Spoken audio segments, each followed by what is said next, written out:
নমস্কার বন্ধুরা, সোনার হেসেলে আপনাদের সবাইকে আবারও স্বাগত। আজকের পর্বে আমরা নিয়ে এসেছি একদম নতুন স্বাদের একটি অসাধারণ নিরামিষ পদ, চানা লেয়ার পোলাও। সুগন্ধি বাসমতি চাল, মশলাদার চানা, পুদিনা পাতা, বেরেস্তা আর গোলাপ জলের হালকা সুবাস, সবকিছু মিলিয়ে এই রেসিপিটি একদিকে যেমন রাজকীয় তেমনি ঘরোয়া স্বাদের এক অনন্য মেলবন্ধন। এই রেসিপিটি তৈরির জন্য আমাদের লাগবে সেদ্ধ চানা, কুচানো পেঁয়াজ, আদা বাটা, রসুন বাটা, কাঁচা লঙ্কা বাটা, লিকুইড স্টক, গোলাপ জল, চানা মশলা, জিরে গুঁড়ো, আলু ভাজা, বেরেস্তা, দই, কুচানো পুদিনা পাতা এবং সেদ্ধ বাসমতি চাল। প্রথমে একটি কড়াইয়ে সাদা তেল গরম করে প্যানটি ঘুরিয়ে নেব যাতে তেল সমানভাবে ছড়িয়ে পড়ে। এরপর এক বাটি কুচানো পেঁয়াজ দিয়ে ভাজতে শুরু করব। পেঁয়াজ হালকা বাদামি হলে তাতে এক বাটি আদা বাটা দিয়ে ভালোভাবে নেড়ে নেব। তারপর এক বাটি সেদ্ধ চানা নিয়ে মিশিয়ে নেব। এতে অল্প লবণ ছিটিয়ে দিয়ে এবং আধা চামচ হলুদ গুঁড়ো যোগ করব। এরপর 1 টেবিল চামচ জিরে গুঁড়ো দিয়ে ভালোভাবে কষাবো। এখন আধা বাটি জল নিয়ে নেড়ে নেব এবং 1 টেবিল চামচ চানা মশলা যোগ করব।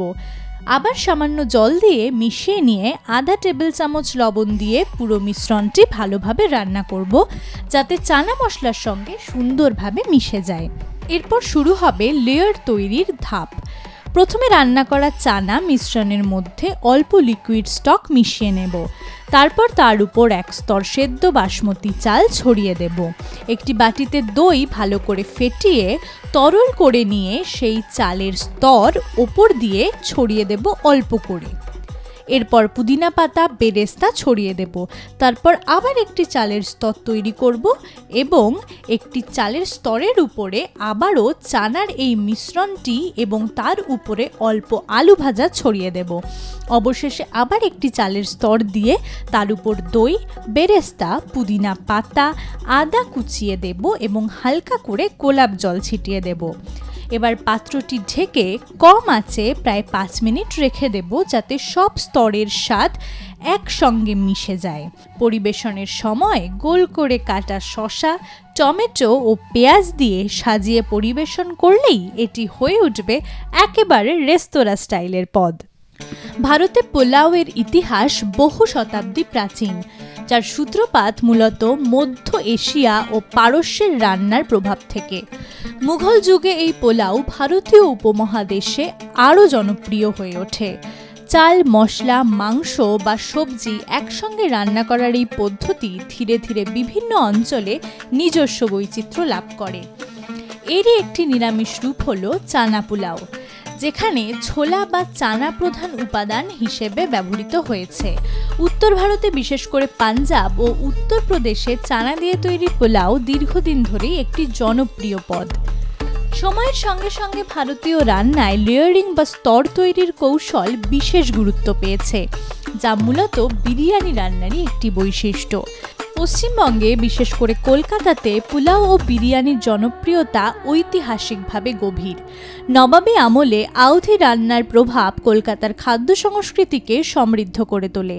কলকাতার বিরিয়ানি তার আলু ও হালকা মশলার জন্য বিখ্যাত হলেও সেই একই লেয়ারিং কৌশল পরবর্তীকালে নিরামিষ রান্নাতেও ব্যবহার শুরু হতে থাকে।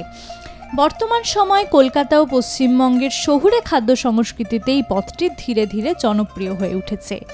বিশেষ করে নিরামিষভোজী মানুষের সংখ্যা বাড়ার সঙ্গে সঙ্গে এবং স্বাস্থ্য সচেতনতা বৃদ্ধির ফলে চানাভিত্তিক খাবারের চাহিদা বেড়েছে। চানা প্রোটিন সমৃদ্ধ হওয়ায় এটি একটি পুষ্টিকর বিকল্প হিসেবে গ্রহণযোগ্যতা পেয়েছে। পাশাপাশি পুদিনা পাতা, বেরেস্তা, দই ও গোলাপ জলের মতো উপকরণ যোগ হওয়ায় এই পোলাও একদিকে যেমন সুগন্ধি তেমনি স্বাদে সমৃদ্ধ হয়ে ওঠে। কলকাতার বিভিন্ন রেস্তোরাঁ, ক্যাফে এবং ক্লাউড কিচেনগুলি এই ধরনের ফিউশন পদের প্রসারে গুরুত্বপূর্ণ ভূমিকা পালন করেছে। ঐতিহ্যবাহী বিরিয়ানির স্বাদকে নিরামিষ রূপে পরিবেশন করার ধারণা তরুণ প্রজন্মের কাছে বিশেষভাবে আকর্ষণীয় হয়ে উঠেছে। তাই বন্ধুরা, আজকের এই সুস্বাদু রেসিপি এখানেই শেষ। আগামী পর্বে সোনার হেসেল আবার ফিরে আসবে আরও একটি নতুন ও অভিনব রেসিপি নিয়ে। ততদিন সবাই ভালো থাকুন, সুস্থ থাকুন আর ভালো ভালো খেতে থাকুন।